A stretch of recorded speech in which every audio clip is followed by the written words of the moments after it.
Welcome to The First Turn. I'm your host, Hyena, and today, Llama and I are talking about This Week in Warhammer.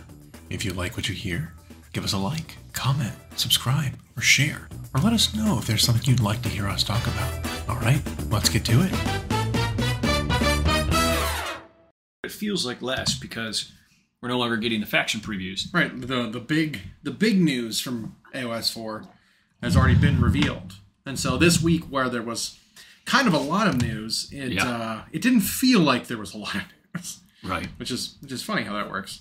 I like that we actually know. Like I'm planning out the box. We got the boxes ordered at our local store.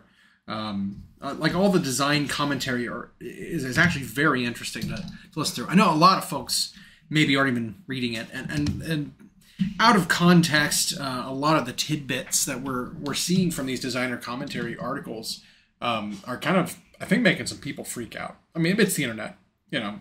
Yeah. Internet people always will freak out. That's about everything. reaction number one. Right. One complaint I hear a lot, which I don't see it, I don't get it, is that somehow this edition, this version of Stormcast, are reminding people way more of Space Marines, more so than they did when it first came out, which is odd to me, because it's like, I don't know, AOS 1's Stormcast were pretty Space Marine. They were pretty. In fact, a lot of people converted them to Space Marines, and they still do. Yeah. But like whatever is aesthetically or thematically, whatever's going on with the Stormcast, apparently is reminding a lot of people of Space Marines, and they're saying, well, I didn't sign up for this, and there's too much grimdark in my AOS. It's like, what are you talking about? Like, I think AOS needed some more grimdark. It needed a little more darkness in it. It was always a little too happy, and the good guys are always going to win. Sort of feel. You know what I mean? And the setting was so vague initially that it was more like paintings and quote rules based on ideas more than something fleshed out. And it's not like it's a Gothic setting. Right. I would say it's more Gothic than there are Gothic elements. Sure. Right. Okay. Sure. Yeah. Aesthetically, it's very Gothic, but it's not a Gothic setting. It's a lot more whimsical and magical than it is Gothic. There are stakes, but as far as I think, Stormcast have forged their own identity more so than just fantasy Space Marines now. I like with the whole Ruination Chamber, corruption of the Stormcast soul. Like I've always thought, I mean, especially like if you ever watch the Neve Black Talon show on Warhammer Plus, the idea that they can just be lightning vacuumed up and then just spit back out in his ear again after they've completed their mission. They go in, complete their mission, suicide, basically, and then just beam back up, back home, is a little too convenient. Like, there's not enough stakes. Yeah. Like, think about like a video game where you just respawn. It's like, why not just throw myself at the enemy over and over again and just keep respawning until I find it? It's like, well, I think there needs to be some finality, and this is what we're seeing with the Stormcast. Not only that, but they hinted that the process every time is painful also. Yeah. Like, they have their body and their soul, like, ripped apart and re-stitched back together. Even if they lose that memory, sometimes they don't always lose that memory. Right. I mean, it's like, what happens if you get hurt and you're unconscious? You still have, like, the physical trauma that triggers mental states and stuff. Like that's a real thing in real life. But yeah, I like the idea that there's some stakes now, and that there might actually be some real meaningful changes on the world. Because, like, I don't know, every other campaign I feel like there was nothing. Right? Oh, Kragnos awakened. Okay, what happened to him? His model came out. That's what happened. He just went back to sleep. Like, he left. That was it. Kragnos, nothing happened. Right. It's supposed to be some cataclysmic event with him, and it's God of destruction. It's just like, nope, he just turned around and left. The Necroquake, right, where the realm of deaths, like Shishin Nadir or whatever it was called, where it like reversed the concentration of realm energy in the realm of death. It caused a Necroquake, and ghosts were everywhere all at once. What happened with that? Nothing. Teclis showed up. Teclis got in a magic battle Teclis with showed him. up and just spanked him. Yep. And he went away for a while, and it's done. Yep. It's just like there wasn't enough consequence for the kind of the events that were happening. Whereas now we see with this, I'm voting for Skaven to win no matter what, just because I want to see some Skaven affect the world. I mean, if you read some of the lore development articles, I think it was either today or yesterday that they came up with that. They were talking about this actually being a real event, a real impact on the world. Because I mean, like the whole like subcontinent that is the Skaven kingdom now that erupted out of the ground is kind of like that's kind of permanent. So yes, and unlike say the old world, which was just on one really continent, so they could never do earth-shattering campaign events in Warhammer Fantasy until they ended it. Right. And then it'll be the same thing in the old world. And the reason is because you're just on one planet. As soon as borders change, like everything's over. Well, you also know the future, right? You can't change things monumentally because you know how it goes. This is set 200 years before, yeah. You know how it goes and what happens and how it ends. But Age of Sigmar, being in the Mortal Realms, which has all these worlds, these domains in between dimensions, that does allow you to make something big happen because there's so much space. It's just like in 40K, you have a whole galaxy. So when Vastor the Archiphane shows up, whoever that is, makes some deal with Arcane and they destroy a star system, it's like, okay. Yeah. It's a big deal. You can write a story, but the galaxy as a whole is still in one piece. And they can do that here. But they can make it important because it can affect how the actual season will play if they're setting it in that place. The rules can be affected by it, and the stories. In fact, one fluff bit they snuck in there was that there were these dwarfen worshippers of Hashut in a mountain range right at the border between where the Skaven have taken over part of the continent and where the forces of order are. And it was like, so is this some sort of possible confirmation that Chaos Dwarves may remain in Age of Sigmar, where they really only had one model made for it, who's no longer available? Yeah. Shartor, the Executioner. Yeah. The Bull Suntar Tarek or whatever. Yeah. But, Forge World was the only access we had to that army in Age of Sigmar. They had rules for a long time, and then they took them all away. Yep. Could mean they have a plastic lineup coming for them. Yep. Because they had a whole army for a while. You remember what it was called? Legions of Asgore. That's right. So they had like the heavy armored dwarven riflemen, the heavy armored dwarven melee guys. It had the little fire elementals. Yep. Right. The Kadai Fireborn and the yeah, that's right. And then it had the it's like siege engines, right? Yep. It had 3 artillery pieces and then a train that could pull them. Yeah, that's right. That's really funny. And then it had a couple characters. And then they had the bull centaurs and that guy. Yeah. So I mean, we might see some of that. Honestly, we might. And maybe something like the Horns of Hashut, which is a relatively new kit that they were otherwise going to rotate out, they might end up in that army. Yeah. Like as a way to keep them, because it is a new kit. Because it's one of the newest Warcry warbands for Slaves of Darkness. And maybe that's what they were doing. That was the plan. And if it's true that I heard Warcry might stop getting support going forward, which could be, maybe it's just not taking off, but people are buying the kits for AOS. But there's a way to keep your Horns of Hashut around, because again, that's a brand new kit, and that'd be weird for them to just. That'd be unfortunate if they cut Warcry. I feel like it's doing all right. Intuitively, I don't know. I feel like it's doing fine. Well, I know it had a considerable chunk of tables at Adepticon that were all full. In fact, it had more going for it than, say, like the War Machine Championships, but I don't know if that's a high bar. But yeah, it would seem weird, but it could just be maybe they haven't seen what they'd hoped from it. And so, whereas Underworlds has like a... I feel like they spent a little bit too long in the jungles of Lustria. No, just kidding. The jungles in the realm of beasts. Maybe that's like way too many of their like two-player boxes were like basically the same. I think like that would be a horrible gauge for how much interest there was in the game, because it was like 6 boxes, 2-player boxes in a row that just had the same weird muscle trees. Well, and I think it could be they might just even be reevaluating the release strategy, because those were big, kind of expensive boxes. Yeah. And Warcry is a really small skirmishy game where you just need a team.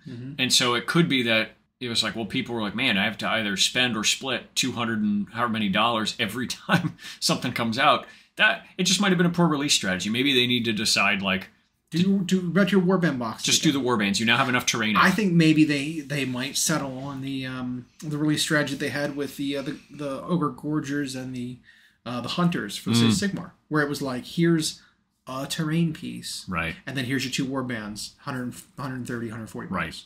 Instead of this gigantic box of here's a board plus like 8 pieces of terrain plus your 2 warbands plus your cards plus your season book. It was just like, I feel like you had to buy a new premium board game every time. Right. Whereas like $130 and getting 2 sets of models to play, people aren't going to be that upset about that. Yeah. So yeah. So maybe I liked the concept and how it allowed some compatibility and giving units for AOS that were needed through the smaller game. And while it wasn't like specific for one or the other, they worked in both. Well, and I appreciated it. Early predictor, we have a preview event next month because the U.S. Open's happening in Tacoma up near Seattle. And so they're going to do a preview event. I will say they handled the last one better than Adepticon, where even though it was the video interview format, they spent time with the miniatures overlaid. Yeah. It was like, that's how you need to do it. I don't care how much you're talking. Even if they're talking. Yep. Let me look at the shiny. Yeah, I don't need to see their faces. Just let me see the minis.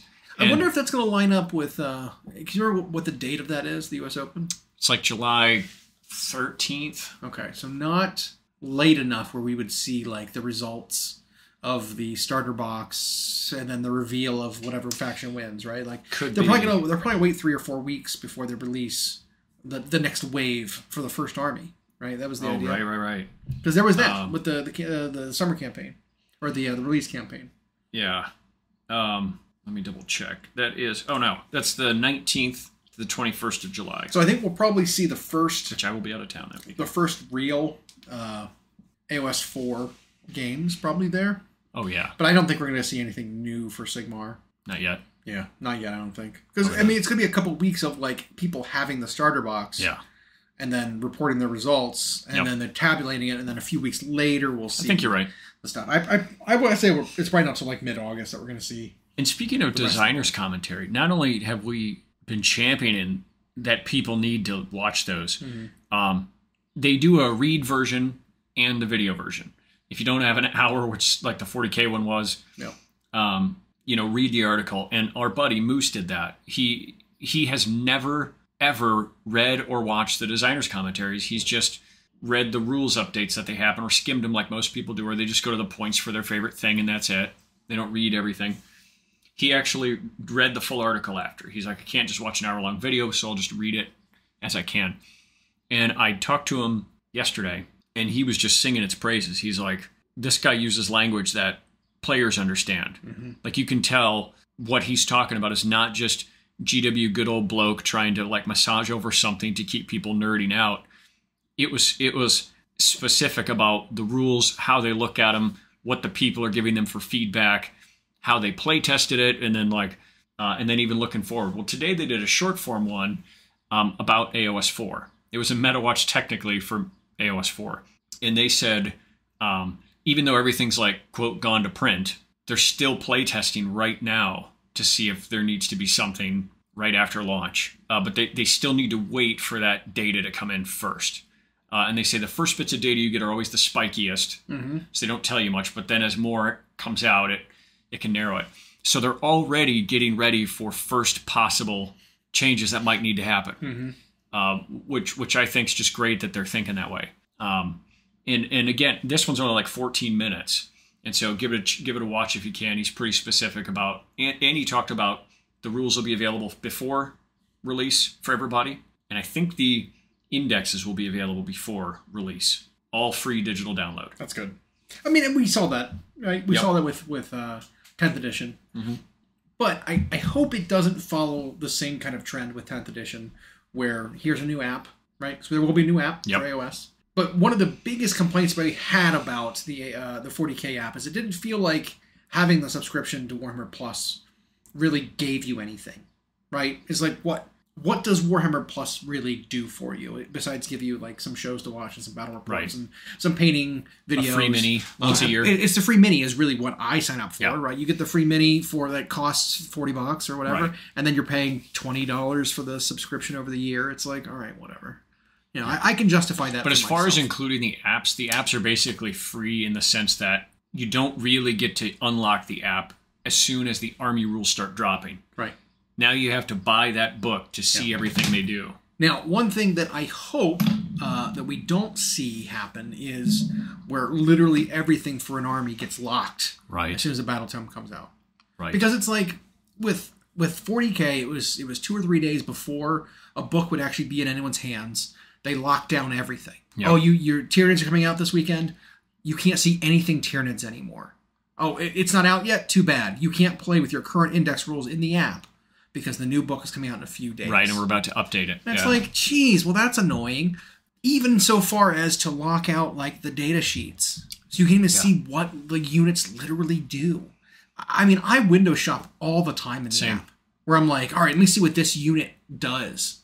And I like, it has keywords. It's got army rules that refer to the book. And it's like, well, okay, well, I get it that I can't see that stuff. That's fine, right? I can't see the artifacts. I can't see the stratagems, whatever that's in the book. I need to get the book for that. Fine. Fair enough. I can't list build using that army because I don't have the book. Fine. But at least let me see what the units do. If I'm like playing against an opponent and I don't own the book because I don't play the army, let me actually look at their stats and see what their units do. Right. Like, it's not just useful for like place, for like playing the game, but it's also useful for like shopping and doing hobby stuff. It's like, do I want to collect this new army? I don't know. Let me see what these units do real quick. Right. Oh, can't locked. Get the book first. It's like, that's not great. That's just going to lead people to go and find third-party ways to do it. And it's it's driving people away. And that's a shame because like functionally the apps are fantastic so far and really blow away the third-party stuff. Yep. Plus, they're the official rules. I also would have loved to see a link, maybe, to your actual website where the unit is sold. Right. From the app, where it's like, okay, here's the app. I see this. I see the rules on them. This is really cool. I'm going to buy it. Click the link. Takes me to the GW store. Yeah, and you don't accidentally auto buy it, right? Just because someone's payments information like that. But they could have a little button in the bottom left or right that says like find in store, and you like launch to the store, see if it's available. Takes you to that website. Buy it there if I want to. I'd love to see that. But like I hope so badly that they just don't lock the Warscrolls behind the app. I know because one thing that AOS has still had is like very few things are locked. But it's enough that it's like, well, I'm going to buy the battle tome for this stuff. Yep. And keep that available. And that can transition to what we've discussed about that change we want anyway, of just being digital rules. Or even like a small fee to unlock the army. Yep. So I don't have to buy every single book. Because if it's like, you got to get the battle tome for $50, and it's like 65 now. You got to get the battle tome for your army. It's like, okay, but let me unlock another army's stuff without the book. Let me just like buy a code for $10. Because if it was like, I don't know, $5, $6, $7, without a question, I'd buy another army's rules just to unlock them and see. I would absolutely do that for zero investment besides maybe the potential. Well, loss and I think about how many times a relatively new person to the Warhammer universe is in the store and they're asking a question about what a faction does or what a unit does. And I can reference it for them right there and say, here's what it does. Well, now that's locked, and I can't help them. And they can't just get the app and look. Right. Unless they also spend... It's just kind of like an oversight that maybe they're not even realizing is like locking people out from... is blocking people from being more interested. Now it's 2 paywalls. I have to buy the app and a book? I don't like it. It's too much. So maybe, with the current AOS app, they did not do that. Correct. Maybe with this new one, even though the wording sounds very similar to the 40K one, maybe they won't do that here either.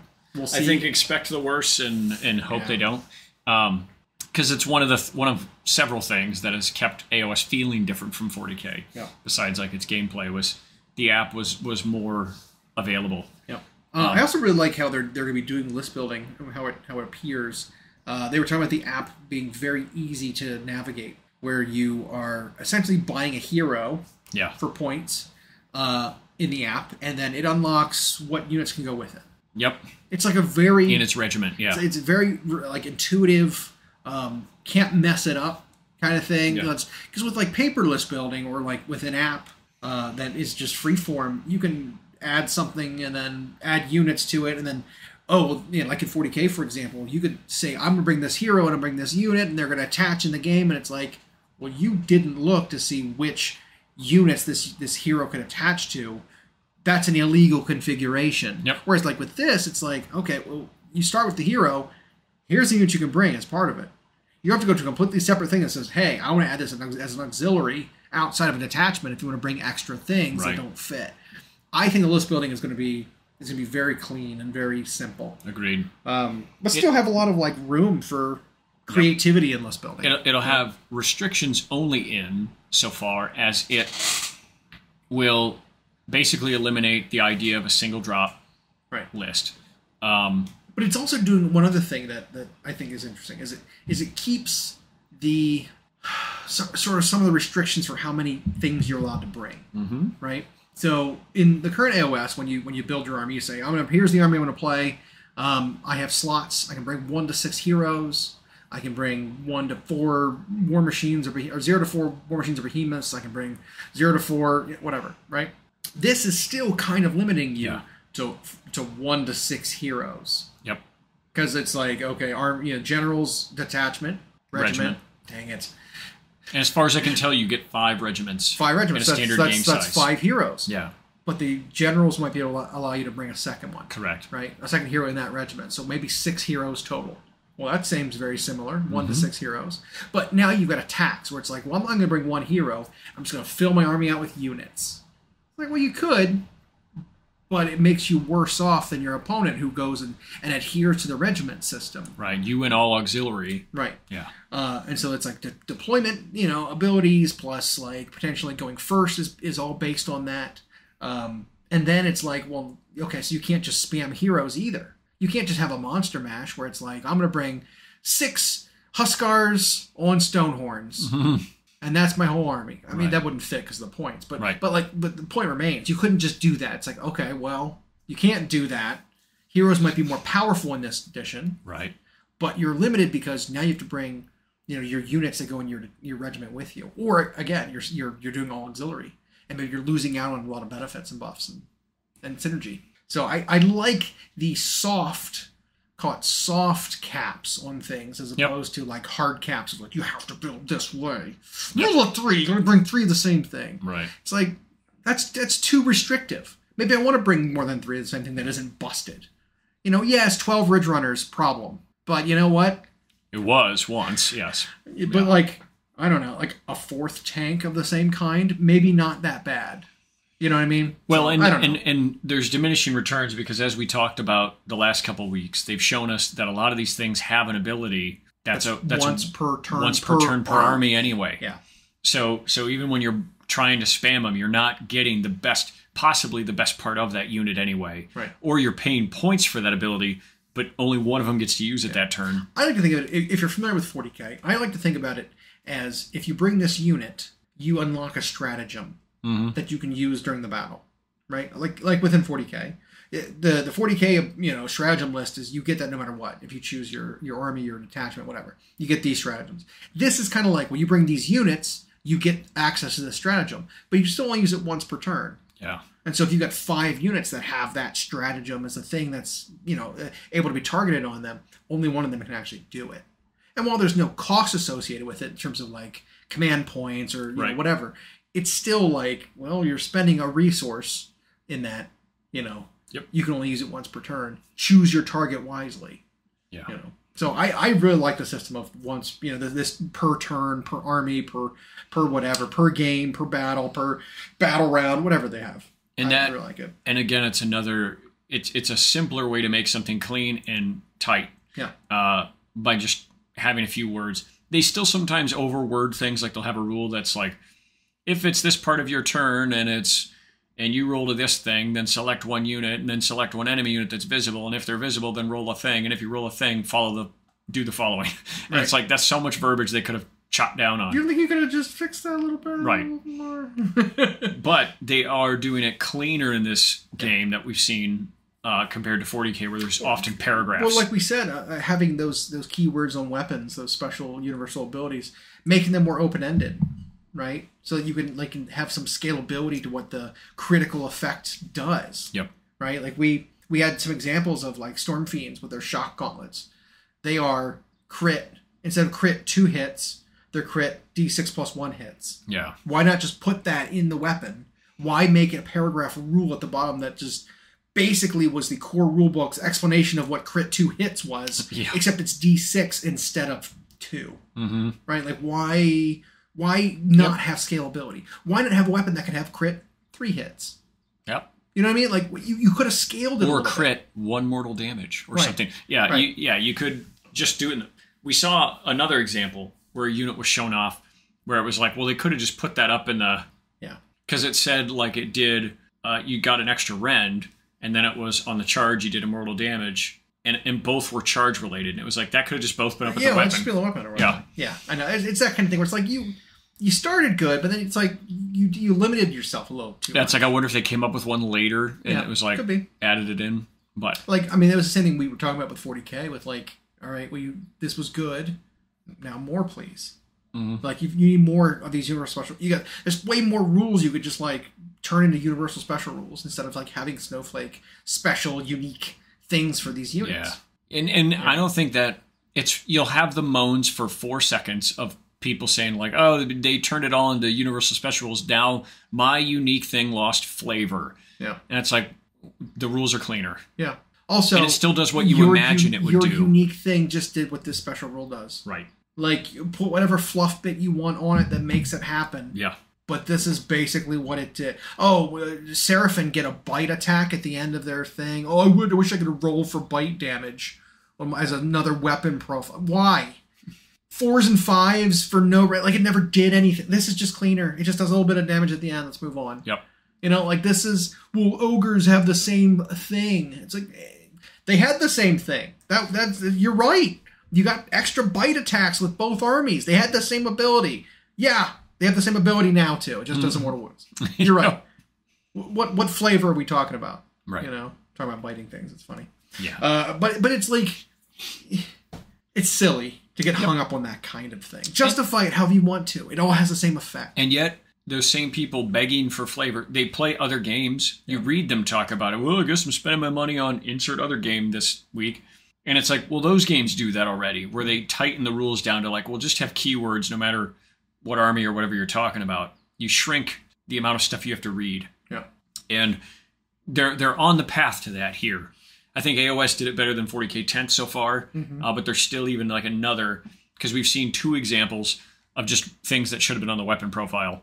But that's minor. But yeah, just we don't need paragraphs. Because they did it with some things already. Ward. Yeah. Ward is no longer a thing. You just have it as a keyword. Great. Perfect. That's awesome. I love that. A lot tied to an army's battle trait, not tied to, like, you just get it. Love it. Keep it simple, right? We haven't seen conditional wards really, I don't think. You get a ward versus magic or anything like that. I don't think we've seen that. Maybe something maybe something did have something versus mortal wounds specifically from magic attacks or something. I don't remember. It's been a lot of information. A lot. And so it's hard to keep a little bit of track. It's hard to keep which was leaked and which was, shown off. Or there's a couple things we were talking about where we thought they were core things, core rules, core abilities that end up might be for a different format, a different game mode. Might be. Kind of throwbacks to the other edition, call it, right? So with some of the narrative style formats for the game, like Path to Glory, one of the upgrades you can get for advancing an experience for your hero or whatever is access to a unique new spell called Mystic Shield or whatever. It's like, okay, that's a throwback to 3rd edition where Mystic Shield and Arcane Bolt were things. Or was it the other way around? Mystic Bolt and Arcane Shield, whatever. No. Mystic Shield. I always get it wrong. But it's an ability that it does something very different than what it used to, but it's in flavor and in spirit the same kind of thing. But you only get it for narrative play through this system. Those spells are gone from the core game. They're gone. We've heard it twice. We've heard it twice now. Yeah. It's got to be gone. Yeah. And so what we might see is something like, okay, well, there's no more Arcane Bolt, but everyone in every spell lore will have some kind of like shooting attack equivalent of a Arcane Bolt, right? Some sort of just direct damage ability from your spell lore for your army. And maybe it'll be unlimited. Maybe it'll be, because we haven't seen many of that yet either. where they refer to these abilities where they have a keyword unlimited, which means you can do them unlimited times per turn. Right.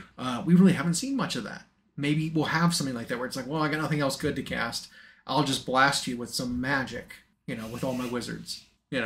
Everyone gets it because that's how spell lores work now for an army. Maybe it'll be something like that. We haven't seen it in enough detail yet to know. Nope. So, and I think that's lost on people is even though we're this close to release now, two weeks, so much. There's still a bucket of information we don't have. I mean, we only saw about 3.5 units per army. Yeah. And they're basic 1 page of rules, but there's a ton of the core rules we haven't seen. We obviously don't know what the General's Handbook looks like. Yeah. Well, now we've seen no points cost. Well, I do know that a lot of the starter box embargoes have been lifted. So there are, if you go digging, I'm sure you can find most of the pages of the core book. I like snapshots of it in videos, sure, and stuff like that. So you can probably get most of the information you want to. But how battletomes are going to work, and how the army packs are going to work for different armies in the index, how the season works. We only saw one formation out of 4 for each army, right? And not even all the armies showed us one of their formations. Yeah, it's a lot more that we need to see to get a full picture. Yep. So, which they got to keep you with something. And I am also strongly of the opinion that a lot of the data sheets or the Warscrolls we've seen are not their final forms. Right. Either because they're planning on giving us another version when the index or the battletome comes out, compared to the preview one we saw, or because the models that are coming out soon are push fit mono build, and they'll have a normal kit later that has all the weapon options, and so we'll get another one. But because Liberators is one of those things. All of the Liberators in the starter box all the models really are all push fit. Well, this happened the same way in was it first edition? Those Liberators that came in that box and all the Paladins and everything, they were all mono build. You can only build them one way. And so you didn't have the ability to give... It was the same with the Blood Warriors. Yeah. So you didn't have the ability to give Liberators 2 weapons. That was a standalone box exclusive ability, is to swap out your shield for another weapon. I think maybe we'll see something similar to that, either with either side, Skaven or Stormcast, or maybe Skaven's Rusty Blades are the melee weapons they have in this box, which are just swords. Maybe they'll have spears when they come out on their own, and they'll have another weapon option where they'll have a defensive ability, because they've got a spear instead.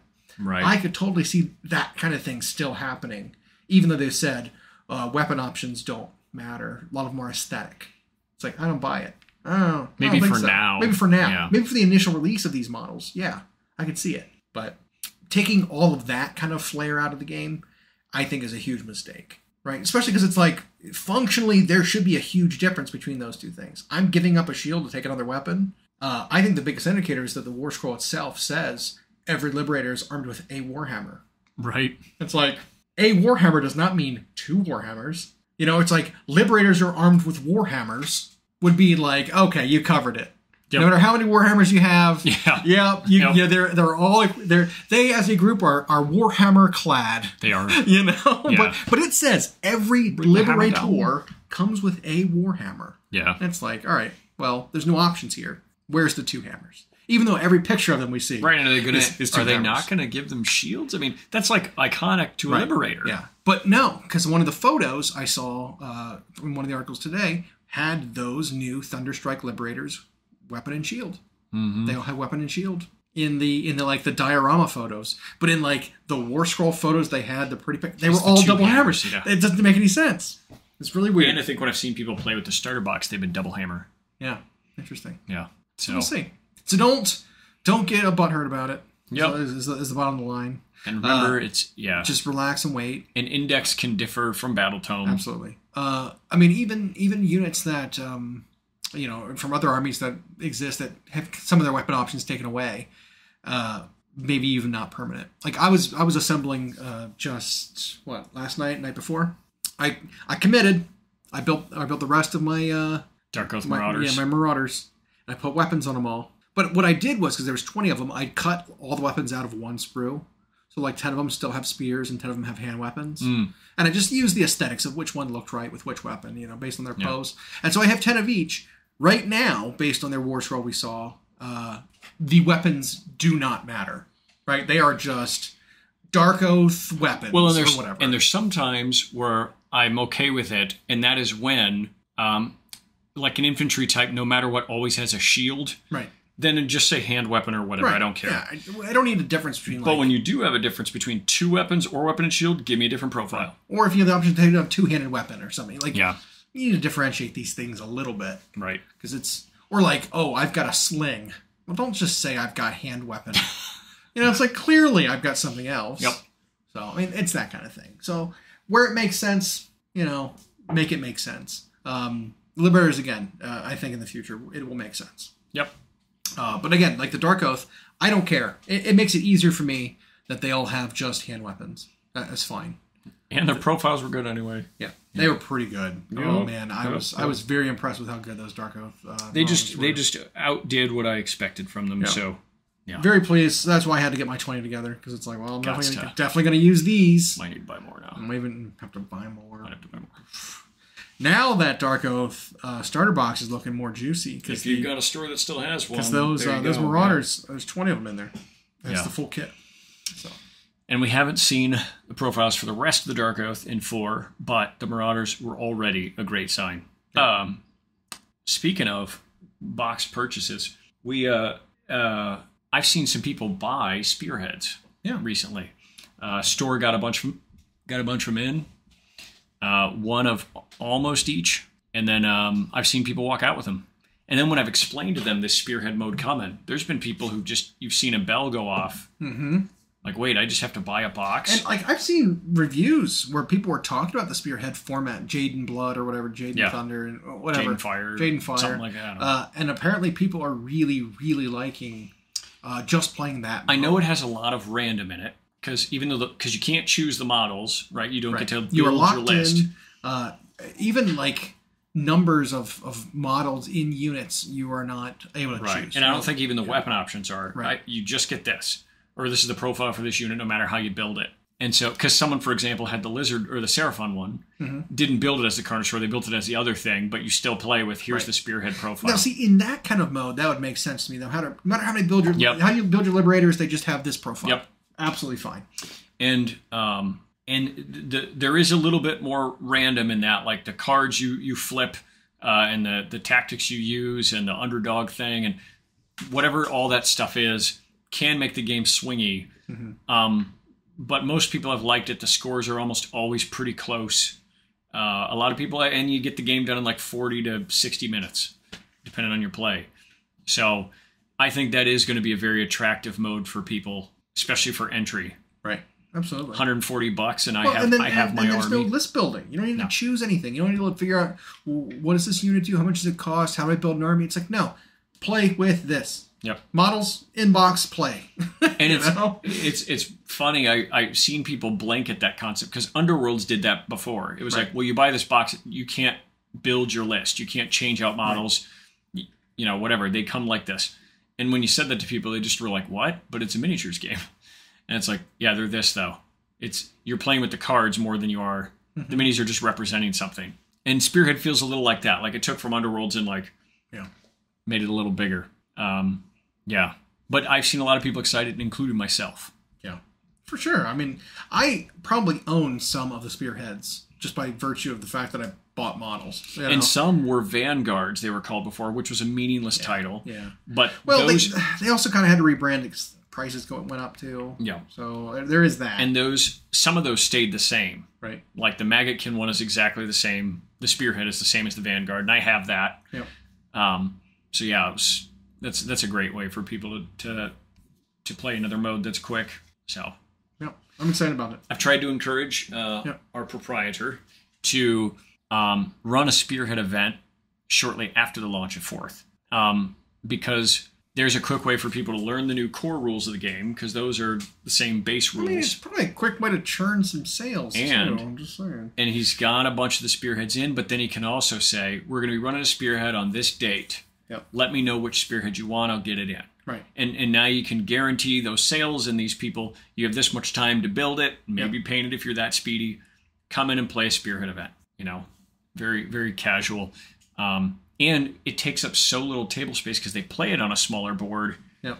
Now you can fit more people into less space. Or even if like you want to play a campaign, right? You want to do a bigger, slow grow campaign. Start with Spearhead, right? Start with the small. You use these models. When you upgrade from there to the full game and you build your army up, you have these as starter models to start your game with. Yeah. You know, like, that's great. I mean, I love value boxes. Well, in the Spearhead also, so before their boxes, while they were valuable dollar-wise, sometimes they were just a random assortment of models that didn't even like synergize or whatever. And so that turned people off to, well, like, yeah, I'm saving $50, but I have a hero in there that I don't need. Whereas the Spearhead, it's like, nope, these are the models you play for this game mode. I even like the idea of, like, you know, not having these models even follow my army's paint scheme necessarily. Right. This is my Spearhead detachment that I'm going to be playing with. It's a self-contained thing. You paint them different. Yeah, exactly. We've seen them do that. The studio did that. Yeah. I'm really irritated they stole some of my color schemes, though. God damn it. If you look at the if you look at the one for Slaves to Darkness, what do they call theirs? Let me pull it up real quick. Yeah, so if you want to see what my color scheme looks like for my army, go to the faction focus Slaves to Darkness and scroll down to their Spearhead detachment. They called it the Bloodwind Legion. That's what it was called. That's my color scheme. Like the kind of ghostly, filthy thieves, black and blue, kind of like cloth. The dark kind of metallic armor with the kind of the old brassy gold kind of trim. Yeah, that's my color scheme to the T. So there you go. Neat. That's a good box, though. I might have to get another one of those. It comes with everything you need, really, if you want to run warrior heavy detachment. It's a chariot. We'll see about the chariot's rules because the model's a little dated, but it is. I wish they had the ability to take a character on the chariot again. I wish they did that, because the exalted charioteer, who is like the leader of, like, when you take a unit of chariots, he was like the Chaos Lord on the chariot. Who used to be that. Now he's just, just a champion, basically. But why not make him like a new Warscroll? It'd be super easy, right? New Warscroll for a character riding a chariot to help lead the army. You lead cavalry and chariots. I know you got all kinds of other characters on cavalry and monsters and stuff, but the model's already that. Like, bring back those rules for him. Because that also builds two variants, both the Gore Beast and there's like the horse and the double horses. Yeah. Yeah. So we'll see. But yeah, man, those new knights that they had come out with that looked amazing. I will say they got some of the more impressive rules that I didn't expect them to be so good, right? Because like porting over from 3 to 4, when you evaluate, reevaluate based on how the models look, what their stats are going to be. I think they got statted up pretty high for their, and they were similar to Blood Knights in Soulblight, like similar health, similar output, more health. They were 4 wounds for normal Chaos Knights. That is beefy. Blood Knights were only 3. Or Chaos 4. Yeah. Blood Knights may be able to, which makes me wonder, like, what's the difference that going to be between a Chaos Knight and a Varangard, right? Because the Varangard used to be 5 wound models, whereas the heavy, the Chaos Knights were 3. Yep. Now there are 4. What's a Varangard going to be? Is going to be 6 health to differentiate them? Maybe. I don't know. It's just interesting. They also had the option to take hand weapons on them instead of lances, and they have no rules for that either. Currently, no. Yeah, that's interesting. Even in the pictures down below, they have the champion there with the big hammer. Yeah, maybe it might just currently not do anything. Yeah, like I said, I think the index is going to have so many rules that are either just placeholders or just basic versions. And when real rules come out later, we're going to see a little more diversity in weapon profiles, a little more customization. We had the precedent in 40K 10th for that same thing. Yep. So I'm not too worried about that for sure. And then, man, that Demon Prince, good lord! Oh, I forgot about him. He's so good. We already gushed over. I know. I'm gushing more. Sorry. I had the article up, so it was it was reminding me. Yeah. But yeah, I fully plan when AOS comes out here to start rolling out I think some photos of my armies that I'm focusing on. I'm going very heavy into chaos. This expansion, previous ones, or this expansion, this season. The previous ones I went very heavy into order. That was my thing. It was Idneth, it was Stormcast, it was Cities of Sigmar. This one I'm gonna go heavy chaos. I'm gonna do Slaves of Darkness, which I've been working on for a while now. Skaven, obviously my boys are gonna have to get some love with their new models. I'd already locked in my new paint scheme for them not so long ago. It's a hard one. It's yellow. Okay. But they lend themselves to yellow because they lock cloth. Yellow armor, I'm still not sold on trying to pull off yellow armor. I don't like yellow armor for, Imperial Fists. I don't like them for orcs in either game. You know, the Evil Suns or Bad Moons. Or the default color scheme for Iron Jaws. I do not like yellow metal armor. But cloth seems all right. Skaven have a lot of cloth. Yep, so, they wear t-shirts. Yep. So doing the yellow on them, I think, is where I'm going to go. Yeah, because I don't have a yellow army yet. I haven't painted a yellow army. I might do some of the tricks. I'm gonna commit. My yellow's leaning more into the green side, so I can't use like the nifty trick that I know was going on for a while, where you basically undercoat a model in pink. Yep. And then you put yellow on top, and it creates a nice like orange, sort of shadow. I can't use that because I'm going cold yellow, so it's like, damn. Well, it turns greenish over black, so yes, it does. Might get and away with that. That's what I ended up, how I ended up starting it, because I was doing my clan pestilence, like plague monks and stuff, and they were all prime black, and I'm like, yeah, let's go yellow. My Warlock Bombardier was one of the first ones I did, and it's like that sold me, so like it. The Bombardier's got the pike. He's got the pike rifle with like the cartoonish Acme rocket on the end. Yep. That one. I might actually repaint mine. And, I'd seen someone use that model instead of a new clan red, even though he had gotten them early. Yeah. He used that to show off a new paint scheme for Skaven because he said it has everything on there that is in the Skaven army. Sure. Yeah. It's got metal, tech, some wood. it's got metal, it's got wood, it's got fur, it's got cloth. Yeah. Yeah. So. But I might even like repaint it to make it and like actually write Acme on it, make it an actual Acme rocket. Yeah. Which I think would be hilarious. Or can you make it? Can you make that Skaven-y somehow? Just the letters are their runes. Yeah. Like. Oh, speaking of runes, I did notice something. Somebody pointed out that there were new clan symbols for the different Skaven clans that the Warhammer community site was showing off. Basically, how to paint the different clans of Skaven. And one of the interesting bits was the symbols. I don't think we'd seen them before. I think these are new symbols. Some of them, yeah. But they were, some of them were a little suspicious, call it. Some of them are kind of what you'd expect, right? Like the pestilence is a symbol that looks very kind of gross, which makes sense. But the clan scryer one, I believe, was a little suspicious. If you like put the clan scryer symbol up against the Age of Sigmar symbol for like Azir for Sigmar himself, it looks really, really close. Like it's a parody of that? Maybe a little bit.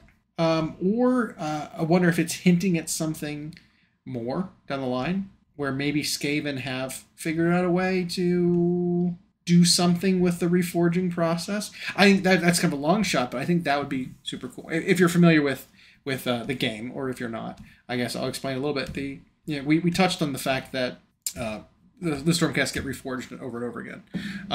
But like there's a method to it. It's not just like a uniquely Sigmar thing. Like he learned it from somebody of how to do it. From you gather a soul and you turn them back into their own thing. But like how interesting would it be if Clan Molder or Clan Scryer was able to steal information and knowledge about how to do it, and we have some kind of maybe not every clan rat gets reforged, but we've got some... Right, because they probably just consider that a waste of... Yeah, absolutely. But we have some amount of Skaven going through the process so they're not actually permanently killed. Great minds, not being lost. Great minds amongst the Skaven not being lost because they can be brought back. Or, that could absolutely be a way that we get, I don't know, like some of the old Skaven characters back potentially in a new form. I mean, there were rumors of like heavily armored warrior clan, Skaven with trophy rack that kind of thing being out there, or some other characters from the old world potentially being reforged would be super interesting. But I wonder how they would, or why they would choose one from like tens of thousands of years ago. Maybe it isn't up to them. Maybe they're being told to do it. Well, I mean, you got the Council of the 13, right? Especially since they're like so keen to betray each other at every possible turn. Yeah. But I could see, I don't know. You could, however, have some Skaven individual who tries to set that up for themselves. Sure. Because they want to keep doing something. Or if if it's a master molder and he's got a pet monster project and I don't want to waste the material to make another one, so we'll bring him back. Yep. Maybe.